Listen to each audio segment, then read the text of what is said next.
자, 이제 마지막 30번인데 이 문제는 사실 뭐 선택 미적분이라기보다는 사실 수학 상하에 가깝다라고 생각하시면 될 만큼 아주 쉬운 내용입니다.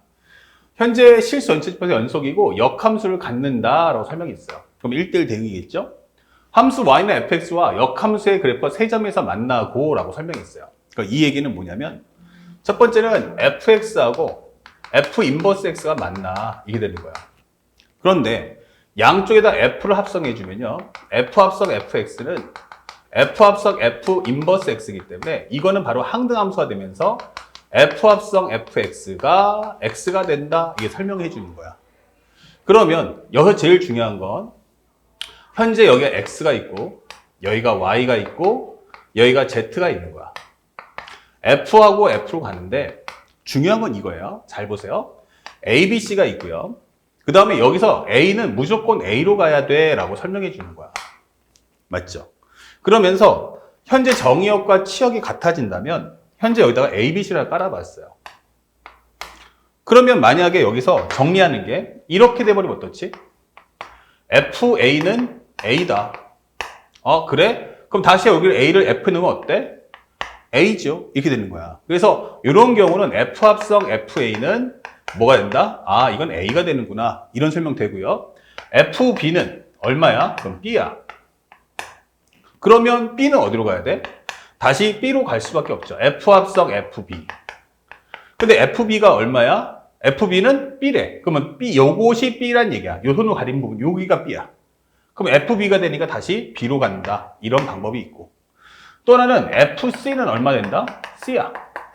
그러면 만약에 f 합성 fc라는 것은 뭐다? c가 되겠네? 라는 방법. 가장 일반적인 방법인데 꼭 이것만 가능할까? 라고 질문을 하는 거예요. 이것만 가능할까? 그러면 만약 이렇게도 볼 수 있지만 항상 x, y, z. 그러다 보니까 여기도 결국 여기가 a, b, c면 여기도 a, b, c가 되고 이 관계성이 이 관계도를 만족하려면 이것이 다음에 뭐가 돼? 기본적으로 정의역이 돼야 되기 때문에 a, b, c를 깔아줄 수밖에 없어요. 이런 식으로. 그런데 여기서 중요한 포인트는 꼭 이것만 있는 건 아니야. 그러니까 만약에 내가 예를 들어서 A로 갔어. 여기가 A로 가는 건 뭐 어렵지 않지. 근데 여기가 꼭 B로 갈 필요 있을까? 이게 되는 거야. 만약에 B가 C로 갔어. 그러면 C가 B로 가는 상황이면 어떻지? 이게 되는 거야. FB는 C고 FC는 얼마 나오지? B라면 이게 되는 거야. 그러면 여기서 다시 한번 넘어가면 F 합성 FB는 뭐죠? 이게 되는 거야. 그럼 F 합성 FB인데 여기가 얼마야?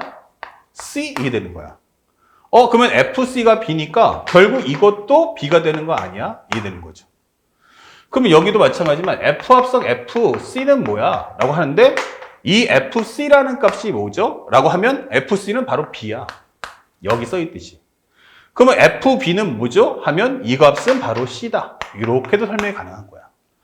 그러니까 무조건 하나는 1대1 대응이 되지만 최소 두 개는 서로 이렇게 엇박자로 갈 수밖에 없겠고요. 이렇게 가도 결국 B는 B로 가고 B는 B로 가고 그리고 C는 C로 가는 모습이 나올 수도 있다라고 보여주는 거예요. 지금 이 말을 이해를 못하시면 안 됩니다. 그러니까 이 과정의 가장 대표적인 게 뭐냐면 이런 경우를 나타내는 게 가장 대표적인 게 증가함수. 그럼 이럴 때는 어떻다? 감소함수일 때 설명되는 이야기다. 라는 것을 꼭 우리 학생들이 기억해 주시면 좋겠습니다. 그래서 우리가 알고 있는 수학 상하하고 결합해서 문제를 만든 내용이에요. 자, 그 다음에 두 번째 옵션은 각점의 좌표는 ABO가 나온다. 이게 되는 거야. ABO? 그러면 ABO라는 건 쉽게 말하면 여기를 O로 보면 되겠다. ABO. 이렇게. 그러면 쉽게 설명하면 여기가 AB 얼마? 5. 이렇게 보면 조금 더 이해가 쉽겠죠. 그러면 AB 5다? 그럼 여기를 AB 5, 여기도 5. 여기는 5, 그러면 여기는 5야. 이게 되는 거죠. 이렇게 대응될 수도 있어. 하지만 현재 AB 5가 B로 간다면 B는 C. 그러면 여기는 5가 되고 여기도 5가 될 거야. 뭐 이런 설명으로 정리를 해줄 수가 있는 거라고. 자, 이런 설명들 나타낼 수가 있다. 그러면 현재 여기는 F5가 얼마 되겠어요? F 기본적으로 여기가 5가 B, 그러면 FB는 5 이렇게 되는 거죠. 자, 그래서 A, B, O를 설명해 주는데 두 번째는 A, B, O야. 교점이. 근데 A보다 B, B보다 O가 더 크대. 그러면 첫 번째는 나는 등차 수열. A하고 현재 A 플러스 1하고 B하고 O가 등차 수열이야. 이 되는 거야. 그러면 등차 중앙 여기서 가운데를 두 번 더해준 건 양쪽 걸 더해준 거와 같다. 그러면 결국 2B라는 것은 A 플러스 6이구나. 이게 되는 거고요. 두 번째, 현재 A 플러스 1, B 마이너스 1, 그리고 마지막으로 현재 4. 이거는 등비 수열이야. 이게 되는 거야. 그럼 이건 등비 중앙이니까 가운데 것을 두 번 곱한 것은 양쪽 걸 곱해준 거와 같아. 이게 되는 거죠. 자, 그럼 살짝 정리해보면 여기서 A 플러스 1은 뭐지? 라고 하면 2B 마이너스 5다. 여기는 5만 살짝 넘겨주면 되겠지. 그러면 여기는 B제곱 마이너스 2B 플러스 1 나올 거고 A 플러스 1 대신에 여기다 2B 마이너스 5를 넣어주면 안 될까? 이게 되는 거예요. 그러면 여기는 8B 마이너스 20이다. 이게 되겠죠. 그러면 넘겨주는 순간 B제곱 마이너스 10B 그래 플러스 21은 0이야. 이게 되는 거고 그에 따라서 B 마이너스 3, B 마이너스 7 요거 0 나올 거고 B가 얼마 나온다? 3과 7이 나올 거야. 이게 되는 거야. 근데 B가 5보다 작으니까 이거 안 돼. 이게 되는 거죠. 그러면 B가 3이라는 얘기는 결국 A는 얼마 나올까?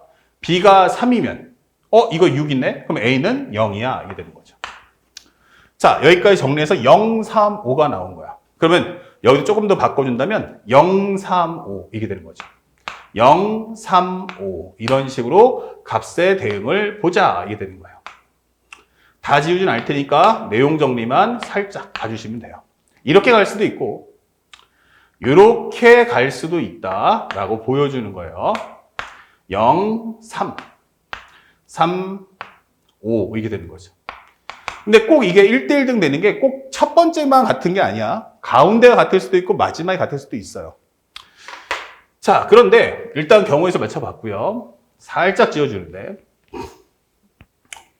왜 결정적인 이 말을 왜 가르쳐주냐면 바로 이 단어 때문이에요.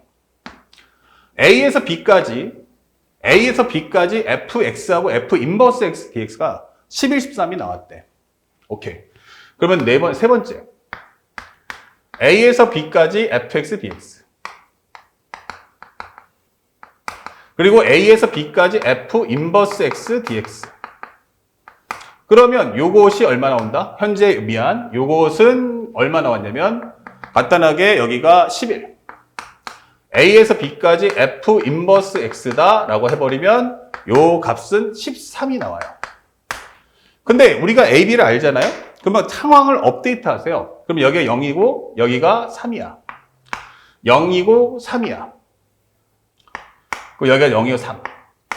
그러면 지금 이 상황들 매치업해주면 첫 번째 얘가 증가함수라면 그러면 우리가 알고 있는 것처럼 y 콜 xh층인데 y 콜 xh층이야. 그러면 하나는 0,0 하나는 3,3 하나는 5,5야 이렇게 되는 거라고. 근데 우리가 만약 증가를 하는데 0부터 3까지 fx가 11이고 얘는 인버스가 13이고 얘가 더 작죠? 크고. 그러면 여기가 fx가 되지 않을까? 그러면 이렇게 나간다면 그래프는 이런 식의 그림을 그릴 수 있죠. 예를 들어서. 그럼 이게 fx야. 그러면 f 인버스 x는 뭐지? 하면 이렇게 된단 말이에요. 그쵸? 그러면 여기가 바로 y는 f 인버스 x다. 증가함수라면 그런데 이 그림을 그렸을 때 문제가 되는 건 어차피 이렇게 내려갈 수는 없어. 왜냐면 1대1 등이니까 순서하게 올라가든지 아니면 순서하게 내려가는 건데 여기가 얼마라고 하면 여기가 11이래. 여기가 얼마? 11. 그러면 여기가 11이면 여기도 대칭 11이겠네? 그러면 여기가 13이면 여기까지가 13입니다 라고 해버리면 여기서 11 빼면 여기가 2가 남으니까 여기가 1, 1이라는 얘기야. 근데 이거 합쳐봤자 넓이가 얼마 나오니? 9밖에 나오질 않아요. 9밖에 안 나온다고. 그러니까 현재 이것은 위의 상황에 맞지가 않네. 이렇게 되는 거라고. 아, 이거 아니구나. 그러면 첫 번째 우리가 원하는 이 경우는 지금 설명할 수가 없겠네. 이렇게 되는 거야. 보통 이랬을 때 그 다음 스텝이 중요한 거야. 이 다음 스텝이 준비됐으면 그 다음 상황을 푸는데 그렇지 않으면 못 푼다는 얘기예요. 그러면 어차피 우리 점을 찍었는데 0, 3호라고 있잖아. 그러면 두 번째 감소함수라면 현재 x가 몇 가지라고 했어? 0하고 3하고 5라고 했단 말이야. 그러면 여기가 3하고 5가 있지, 이렇게. 근데 우리가 y는 x층이기 때문에 무조건적으로 0, 3, 5 중에서 x가 0, 3, 5 중에서 y는 x랑 겹치는 건 딱 하나는 무조건 존재해야 됩니다. 그게 바로 가운데값. 요거는 예시문이고 실제로는 뭐야? 가운데값. 이건 맞춰야 돼요. 그러면 0이면 얘가 그러면 3, 3이 무조건 같아야 된다는 얘기네. 이게 되는 거죠. 여기가 무조건 같아야 되는 거구나. 그러면 우리가 보고 싶은 건 여기는 무조건 같아야 되는 거고 이렇게 여기 같아야 되는 거고 이런 식으로 해서 매치업이 돼야 되고 무조건 이 관계가 서로 크로스 관계로 갈 수밖에 없다라고 정해지는 겁니다. 그러면 좌표가 얼마 돼? 0,5, 5,0. 그래서 우리는 이렇게 그림을 그려줄 수 있어야 한다는 걸 꼭 잊지 말고 기억하세요. 그리고 현재 감소함수니까 만약 그래프가 이렇게 된다면 그죠? y는 x층이니까 이거의 대칭함수는 이렇게 될 거야. 그리고 얘가 이렇게 된다면 여기 그래프는 이런 식의 그림을 그릴 거다. 그래서 얘랑 얘랑 대칭, 얘랑 얘랑 대칭이 된다는 얘기야. 그런데 현재 문제 보니까 여기 밑에 공간이 얼마야? 여기가 벌써 9야. 그쵸? 그럼 여기가 11이야? 그러면 여기가 바로 2야. 이게 되는 거야. 그러면 얘가 2야 라고 한다면 또 하나가 여기가 13이잖아. 그러면 13이면은 요 공간의 값은 얼마 나온다? 2가 될 거야. 이게 되는 거야. 그러면 여기가 0, 3이면 밑변이가 3이고 높이가 2니까 전체 6이 나와야 돼. 그럼 여기도 2가 나오겠구나. 이게 되는 거죠. 그러면 이게 대칭이니까 여기도 얼마? 2가 나오고 2가 나오고 2가 나올 거야. 정리할 수 있는 거예요. 그렇죠? 우리가 알고 있는 현재 어디와 어디가 바로 여기와 여기가 대칭이 되는 겁니다. 여기와 여기가 대칭이 되는 거예요. 그래서 이 그림만 그릴 수 있으면 사실은 내용이 끝나요. 그래서 B부터 5까지. B부터 5까지 fx 더하기 f 인버스 x를 적분하면 얼마가 되겠는가? 이게 되는 거죠. 그럼 B가 얼마야? 3. 아, 그럼 3부터 5까지. 그러면 3부터 5까지라는 건 어디야? 여기서 여기까지야. 이게 되는 거야. 그러면 fx는 어떻게 되겠어요? 2 더하기 2니까 아, 요거는 4가 되겠구나. f 인버스 x는 어떻게 됩니까? 요거죠. 둘러싼 넓이. 그러니까 여기는 2가 된다. 그럼 4 플러스 2는 얼마 나온다? 바로 6이 된다. 이렇게 문제를 풀어줍니다. 그래서 우리가 항상 관계성을 따질 때 요 F 합성, F하고 F 인버스 X가 같다라는 말의 의미가 뭔지를 정확하게 한 번 정도 공부를 꼭 해주시기 바라고 그 다음에 대응 관계에 대해서도 한 번쯤 꼭 생각해서 무조건 순수하게 증가한다. 1대1 대응은 말 그대로 1대1로 만나려는 거지 꼭 그것이 순서를 맞추는 건 아니야. 서로 엇갈릴 수도 있어. 알았죠? 하지만 엇갈리더라도 가장 중요한 건 가운데 값은 무조건 y는 x라는 직선에 걸린다는 것도 꼭 알아두시면 문제를 풀 때 매우 쉽게 소화할 수 있습니다. 아시겠죠? 자, 이번 회차 모의고사 여기까지 하면서 마치도록 하고 선생님은 다음 새로운 모의고사와 함께 찾아뵙겠습니다. 다시 한번 개념 정리 완벽하게 하시고 복습을 철저히 해주시기 바랍니다. 고맙습니다.